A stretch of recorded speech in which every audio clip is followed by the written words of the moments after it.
বন্ধুরা 2026 আইপিএলের আগে কলকাতা নাইট রাইডার্স দলে আসতে চলেছে বড়সড় পরিবর্তন। আন্দ্রে রাসেল আর সুনীল নারায়ণের পর এবার কেকেআর টার্গেট করতে চলেছে এমন কিছু বিদেশি সুপারস্টারকে যাদের নাম শুনলি আপনি পুরো রোমাঞ্চিত হয়ে উঠবেন। কেকেআর এবার খেলোয়াড় আনতে চাইছে যারা দলের ভাগ্যকে পুরোপুরিভাবে বদলে দিতে পারে। নমস্কার বন্ধুরা, আমি আপনাদের মতো একজন ক্রিকেট প্রেমী আর আপনি দেখছেন ক্রিকেট ক্র্যাপ, যেখানে আপনাদের জন্য আমি নিয়ে আসি ক্রিকেট জগতের সব থেকে তাজা এবং এক্সক্লুসিভ আপডেট। আজকের ভিডিওতে আমরা জানবো সেই 4 জন বিদেশি খেলোয়াড়ের নাম যাদের কেকেআর 2026 আইপিএল এর দলে টানতে পুরোপুরিভাবে মরিয়া। এদের মধ্যে কেউ অভিজ্ঞ অলরাউন্ডার, কেউ আবার ভবিষ্যতের পাওয়ার হিটার, তো কেউ আবার আগুন স্পেসার যে তার বোলিং এর মাধ্যমে যে কোনো হারা ম্যাচকে জিতে নিতে পারে।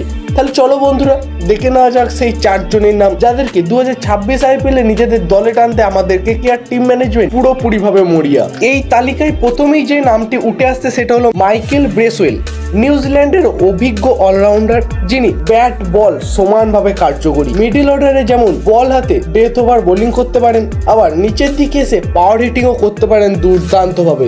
সব কাজেই তিনি পারদর্শী। কেকেআর এমন একজন স্থিতিশীল অলরাউন্ডার খুঁজছে অনেক দিন ধরেই, এবং ব্রেসওয়েল এই শূন্যস্থান পূরণ করে হতে পারে সেই তার আমাদের কেকেআর টিম ম্যানেজমেন্টের হতে পারে একটা নতুন খোঁজ যে লোয়ার মিডল অর্ডারকে অনেকটাই স্ট্রং করে তুলবে আমাদের কেকেআর দলের। দ্বিতীয় যে প্লেয়ারটির দিকে আমাদের কেকেআর দল ঝুঁকছে সেটি হলো ক্যামেরন গ্রিন। অস্ট্রেলিয়ার এই তরুণ হার্ড হিটার কেকেআর ভাবছে রাসেলের পরবর্তী বিকল্প হিসাবে, কারণ রাসেলের বয়স অনেকটাই বেড়েছে, এবার ইনজুরিও পাচ্ছেন ঘন ঘন। তাই ক্যামেরন গ্রিন হতে পারেন পরবর্তী কেকেআর এর ফিনিশার এবং অলরাউন্ডার, যার আছে হাই স্ট্রাইক রেট এবং উচ্চতাও অনেকটাই বেশি, এবং স্পেস বোলিংও দুর্দান্তভাবে করতে পারেন তিনি। তাই পরবর্তী ভবিষ্যতের বছরগুলির জন্য চিন্তা করে আন্দ্রে রাসেলের পরবর্তী বিকল্প হিসাবে আসতে পারেন ক্যামেরন গ্রিন আমাদের কেকেআর দলে। 3 নম্বর প্লেয়ারটি হলো বেন ডাকেট, ইংল্যান্ডের বাঁহাতি ব্যাটসম্যান এবং উইকেট কিপার। মিডল অর্ডারে ধারাবাহিকভাবে রান করতে পারেন তিনি, ওপেনিংও নামতে পারেন তিনি। ওপেনিং এ এসেও দুর্দান্ত পারফরমেন্স করে তার যে ট্যালেন্ট,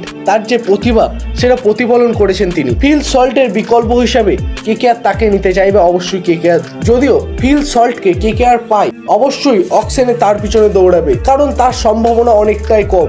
এত সুন্দর পারফরমেন্সের পর মনে হয় না আরসিবি টিম ম্যানেজমেন্ট ফিল সল্টকে ছাড়বে। তাই ফিল সল্টকে পাওয়ার সম্ভাবনা তো খুবই কম, তাই তার জায়গায় বেন ডাকেটকে দলে টানতে মরি আমাদের কেকেআর এর টিম ম্যানেজমেন্ট। আর চতুর্থ যে প্লেয়ারটির নাম বলবো সেটা হলো মিচেল স্টার্ক। 1 বছর কেকেআর এর জন্য দুর্দান্ত বোলিং পারফরমেন্স করেছিলেন এবং তিনি এবছর আমাদের কেকেআর দলে খেলেননি, কিন্তু 2026 আইপিএলে আবার মিচেল স্টার্ককে আমাদের কেকেআর দলে টানতে মরিয়া কেকেআর এর টিম ম্যানেজমেন্ট। কেকেআর এর টিম ম্যানেজমেন্ট মিচেল স্টার্ককে দীর্ঘমেয়াদীর জন্য আমাদের কেকেআর দলে রাখতে চান। তিনি হতে পারেন আমাদের কেকেআর বোলিং লাইন আপের ভবিষ্যতের নেতা। তাই তার এই অভিজ্ঞতা এবং দুর্দান্ত স্কিলকে কাজে লাগাতেই 2026 আইপিএল এর মিনি অকশনে যদি পাওয়া যায় অবশ্যই মিচেল স্টার্কের পিছনে দৌড়াবে আমাদের কেকেআর এর সিলেক্টররা। তাহলে বন্ধুরা এই 4 জন বিদেশির মধ্যে থাকা আপনি কাকে সব থেকে বেশি কেকেআর দলে দেখতে চান সেটা অবশ্যই আপনি কমেন্টে জানিয়ে দিন আপনার পছন্দের খেলোয়াড়ের নাম।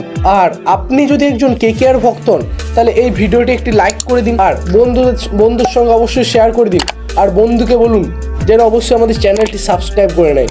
আর আপনিও সাবস্ক্রাইব করতে ভুলবেন না আমাদের চ্যানেলটি এমন আরো আপডেট পেতে হলে। তাহলে বন্ধুরা আজকের ভিডিও এখানেই শেষ করছি। এমন আরো এক্সক্লুসিভ ক্রিকেট রিলেটেড বিশ্লেষণ এবং আপডেট পেতে চাইলে অবশ্যই আমাদের চ্যানেলটি ফলো করে নিন, আর ডেসক্রিপশন বক্সে থাকা লিঙ্কে ক্লিক করে আমাদের কমিউনিটিতে যোগ দিয়ে দিন, যেখানে আমরা ক্রিকেট রিলেটেড আপডেট সবার প্রথমে দিয়ে থাকি। তাহলে বন্ধুরা ততক্ষণ পর্যন্ত সুস্থ থাকুন, খেলাকে ভালোবাসুন এবং কেকেআরকে সমর্থন করে যান। জয় কেকেআর, জয় নাইট।